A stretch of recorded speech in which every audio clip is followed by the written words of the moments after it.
Kakiku terkilir. Terkilir. Cepat kompres air panas. Tunggu sebentar.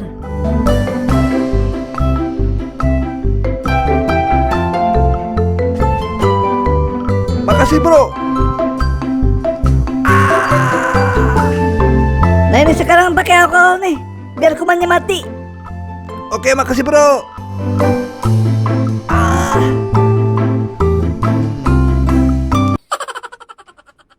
Bro, udah gak usah manja. Cepet bawa lari, biar cepet sembuh. Aduh, sakit banget. Nah gitu bener. Nah sekarang kita bawa ke tukang pijat. Yang situ pak yang sakit. Aduh. Aduh. Aduh.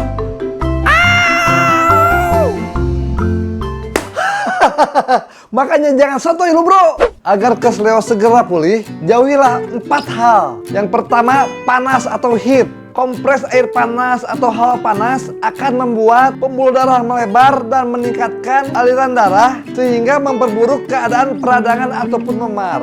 Yang kedua, alkohol karena bisa memperburuk keadaan peradangan dan pembengkakan sehingga memperlambat proses pemulihan. Yang ketiga, tetap berlari karena bisa memperburuk cedera khususnya pada bagian tungkai atau kaki. Yang keempat, dipijat. Pemijatan pada area yang kesleo dapat memperparah pembengkakan dan berisiko menimbulkan perdarahan di dalam. Pemijatan lembut boleh dilakukan setelah 3 hari dari semenjak terjadi cedera. Jadi, biar kalian lebih paham, begini saya jelaskan. Yang dimaksud dengan kesleo atau terkilir adalah cedera pada ligamen atau jaringan yang menghubungkan 2 tulang atau lebih pada sendi. Kondisi ini umumnya terjadi pada pergelangan kaki akibat aktivitas fisik. Berdasarkan tingkat keparahannya, kesleo dibagi 3 derajat. Yang pertama, kesleo ringan, biasanya ada nyeri, bengkak atau robekan kecil pada ligamen, namun tidak berdampak pada kestabilan sendi. Yang kedua, kesleo sedang, biasanya ligamen robek sebagian, disertai nyeri dan pembengkakan yang cukup parah hingga sedikit mempengaruhi kestabilan sendi. Yang ketiga, kesleo berat, biasanya ligamennya putus dan sendi menjadi tidak stabil. Nyeri dan bengkak yang timbul sangat parah, disertai kerusakan jaringan dan sekitarnya. Gejala yang timbul pada kesleo itu tergantung tingkat keparahannya, antara lain nyeri, bengkak, dan memar, serta gerakan terbatas pada sendi yang terkena. Kadang saat cedera akan terdengar bunyi di sendi. Kesleo umumnya terjadi akibat melakukan aktivitas yang berat, di antaranya berjalan atau berolahraga di jalan yang tidak rata, melakukan gerakan berputar saat olahraga, melakukan pendaratan atau jatuh pada posisi yang salah, atau teknik latihan yang salah saat berolahraga. Nah, ada beberapa kondisi yang bisa meningkatkan terjadinya risiko kesleo. Antara lain, yang pertama, bentuk tubuh yang tidak ideal. Kondisi ini bisa membuat otot dan sendi tidak sepenuhnya menyokong gerakan saat berolahraga. Yang kedua, perlengkapan yang tidak tepat. Penggunaan perlengkapan olahraga seperti sepatu yang sudah tidak layak bisa meningkatkan risiko terjadinya kesleo. Yang ketiga, tidak pemanasan. Pemanasan berguna meregangkan otot dan membantu mencegah kesleo saat berolahraga. Yang keempat, tubuh lelah. Memaksa tubuh untuk beraktivitas saat sedang lelah berdampak pada performa yang kurang baik. Yang terakhir, lingkungan.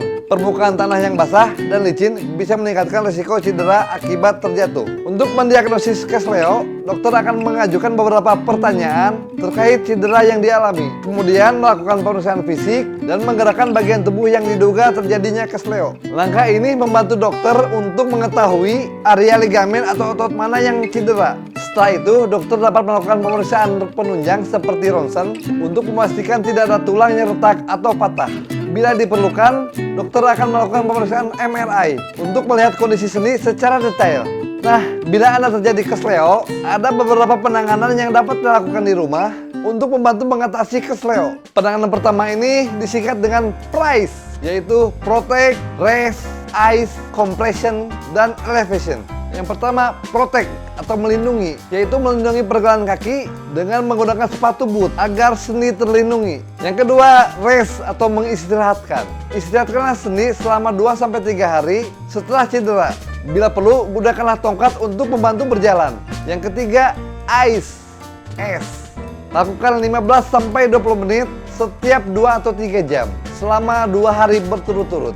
Jangan lupa membungkus es dalam kantong plastik atau handuk sebelum mengompres. Langkah ini bisa mengurangi nyeri, radang, dan memar. Yang keempat, compression atau membalut. Agar bengkaknya berkurang, balutlah bagian yang cedera dengan perban elastis hingga 2 hari setelah cedera. Jangan menggunakan perban terlalu ketat agar peredaran darahnya tetap lancar.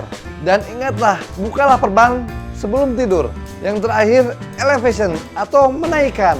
Angkatlah pergelangan kaki hingga ketinggian yang sama dengan pinggul. Obat-obatan biasanya tidak diperlukan jika penderita hanya mengalami kesleo yang ringan. Namun demikian, obat pereda nyeri seperti paracetamol, ibuprofen, ataupun natrium dikloprenak dapat digunakan. Tetapi sebaiknya konsultasikan dulu dengan dokter. Pada kasus kesleo yang berat, biasanya diperlukan penanganan tambahan. Misalnya penggunaan GIP selama kurang lebih 14 hari. Jika robekan pada ligamen amat parah dan kondisi sendi sangat tidak stabil, biasanya diperlukan operasi. Nah, ngeri juga ya. Agar mencegah terjadinya kesleo, ada beberapa hal yang bisa kalian lakukan. Misalnya, gunakan sepatu yang aman dan nyaman, hindari pemakaian sepatu hak tinggi. Kemudian, olahraga yang rutin, namun jangan terlalu berlebihan, dan jangan lupa pemanasan atau peregangan sebelum olahraga. Hindari duduk atau berdiri terlalu lama, sebaiknya sesekali istirahat dan lakukan peregangan. Dan yang terakhir, hati-hati jika area basah ataupun licin. Nah, itu saja dari saya. Semoga video Kesleo ini bermanfaat untuk Anda. Saya Dr. Prima mohon pamit. Assalamualaikum warahmatullahi wabarakatuh.